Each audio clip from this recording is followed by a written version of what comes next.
고구 초심, 고향 땅에 묻히고 싶은 그 마음이 수백 년의 시간을 돌아 현재의 우리에게도 닿고 있습니다. 그 마음을 알리는 전시가 원주 시민과 함께하고 있는데요. 부르지연 돌아온 원주 문화유산이라는 제목을 갖고 있습니다. 고향을 떠나 전국 곳곳에 흩어진 문화재들이 다시 돌아올 수 있을까요? 그 역사의 길을 함께 걸어보시죠.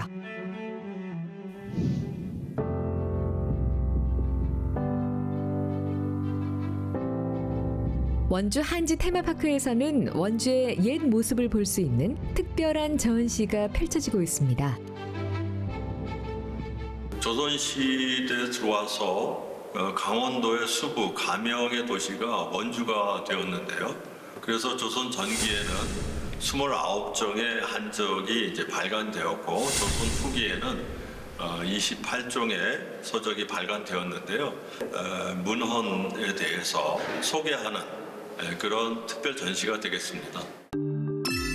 여기서 꼭 봐야 할 게 있다는데요.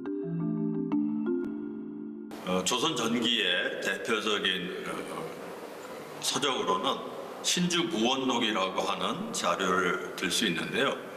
그 원통한 사실이 없게끔 이를테면 형사의 사망 사건에 대해서 조사하는 원칙을 담은 법의학 전문서라고 할 수 있는데요.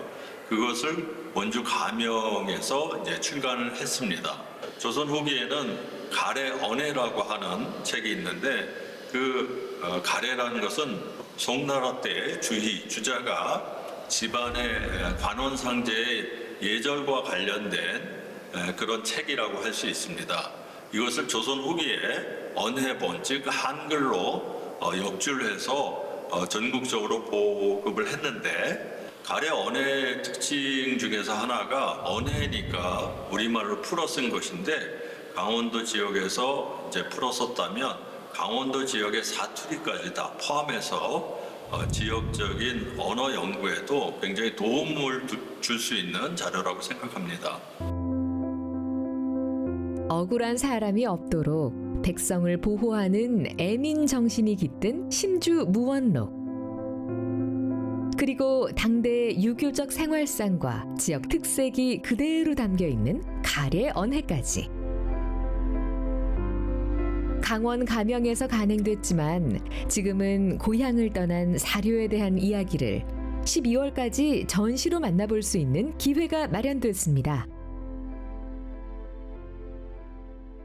최근의 경향은 그 책이 누구에 의해서 어떤 계기로 그곳에 소장되었는지 그 서적의 유래, 내력에 대해서 조사하는 그런 단계로 지금 나아가고 있습니다. 그래서 그것이 어떻게 제작이 되고 유포되고 결국은 그 당시의 사람들에게 어떤 영향을 끼쳤는가, 이런 것에 대한 후속 연구가 꼭 필요한 시점이고, 그런 연구들을 촉구하기 위해서 이번 전시회를 개최했다고 할 수 있습니다.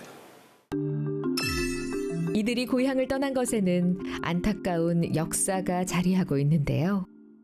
일본 도쿄에 세키노 다다시라고 하는 미술 고고 사학자가 있는데, 1912년에 원주를 답사하면서 아주 귀중한 불교 유적들이 많다, 이렇게 유포를 했고요. 학술적으로도 발표를 하고, 그걸 계기로 해서 많은 불교 유산들이 밖으로 나가게 됐는데, 우리가 작년에 귀환을 한 법천사의 지광국사 현묘탑이 돌아오게 됐는데, 그것도 세키노 다다시와 관련된 그런 조사에서 된 것입니다. 일제강점기 반출된 우리 문화재의 규모는 10만 점에서 많게는 24만 점까지도 추정하고 있습니다. 그렇게 고향을 떠난 문화재의 대부분은 100년이 지난 지금까지도 제자리에 돌아오지 못하고 있는 게 현실입니다. 2021년에 제가 피탈 문화재 조사를 하면서 우연히 공주박물관에 도록을 보다가 제가 현장에 가서 확인을 했습니다. 그래서 이번에 우리 특별 전시를 할 때 대여하는 것으로 해서 1916년으로부터 시작하면은 109년 만에 일반 시민에게 공개된다. 단지 원주에서 출토되었다는 사실보다도 더 중요한 것은 당대의 고려 시기의 최고의 예술품 중에 하나라는 거, 그거를 우리가 실물을 해서 직접 볼 수 있는 계기가 됐다는 점에서 우리 기획전시, 특별전시의 의의가 있다고 생각합니다.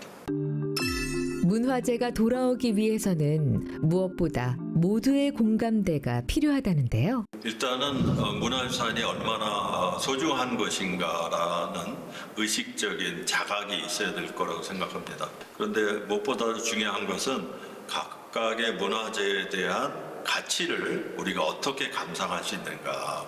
그것은 미술에 대한 감상품일 수도 있고 역사적인 의미의 감상일 수도 있고 또 오늘날 우리가 K-팝, K-문화라고 하는데 우리 문화의 핵심을 이루고 있는 이런 원주의 유교 불교 문화의 그런 것들을 잘 감상하고 그걸 모아서 함께 할 수 있는 그런 계기가 필요한데요. 그러기 위해서는 시민운동뿐만 아니라 모든 구성원들이 함께 원주의 역사박물관을 국립박물관으로 격상시켜서 이런 유물들 다 가져와고 잘 전시할 수 있는 그런 게 꼭 필요하다 이렇게 생각합니다. 여기 그 과정을 모두 이루어낸 주인공이 있습니다. 유물이 고향으로 돌아간 사례는 지금까지 단 2번뿐. 그중 하나가 원주 법천사지 직왕국사 탑입니다. 고려시대부터 법천사를 지키던 직왕국사 탑이 머나먼 길을 돌아 지난해 고향 원주에 돌아왔습니다. 법천사가 임진왜란 때 다 소실됐는데도 불구하고 탑비와 탑은 그대로 남아 있었어요. 그런데 1911년에 한일합방 된 그 다음에 이제 불행하게도 일본 골동품상에 의해서 이제 반출이 되거든요. 그리고도 거의 9차례 이상의 이제 해체와 조립을 반복하는 순환을 겪기도 합니다. 근데 가장 결정적인 순환은 사실은 한국 전쟁 때 폭격을 맞은 거였어요. 폭격을 맞아서 12,000조각으로 이제 부서진 그런 상황이었는데 사실은 그 환수 과정은 굉장히 좀 험난했고요. 원주 시민들이 20년 넘게 환수 운동을 벌인 결과라고도 볼 수가 있습니다. 그 시기가 113년 걸렸습니다. 길이는 1975km를 우여곡절을 겪은 만큼 지금 원주에서 많은 사람들의 이제 따뜻한 관심을 많이 필요로 하고 있는 상태입니다. 고향을 떠나 유랑한 거리만 1975km. 그 시간 동안 직왕국사 탑은 우리 역사의 풍파를 온몸으로 함께 해왔습니다. 하지만 원주 시민들은 100년이 넘는 시간을 잊지 않았던 거죠. 제가 알기로는 원주 시민들이 서명운동을 굉장히 많이 했다고 들었어요. 그러니까 그런 힘들이 다 합쳐져서 중앙박물관이 소유하고 있는 지방에서 이제 반출된 국보들 중에서는 가장 최초로 지금 반환 환수가 된 거기 때문에 그것만으로도 뜻깊은 일이라고 생각을 합니다. 번성했던 법천사는 쓸쓸하게 터만 남았지만 지금은 돌아온 직왕국사 탑이 의미를 더하고 있고요. 시민들에게 역사 교육의 장이자 문화 공간으로 거듭나고 있습니다. 만약에 그 사람처럼 목소리가 있다면 지난 수백 년 동안 나를 왜 이렇게 버려두었나 이런 하소연을 할 것 같아요. 그래도 언젠가는 돌아올 수 있을 거라고 믿고 잘 기다려줬으면 좋겠다라는 말씀을 드립니다. 많은 문화재들이 사람들의 바람을 타고 고향으로 돌아올 날을 함께 기다려봅니다.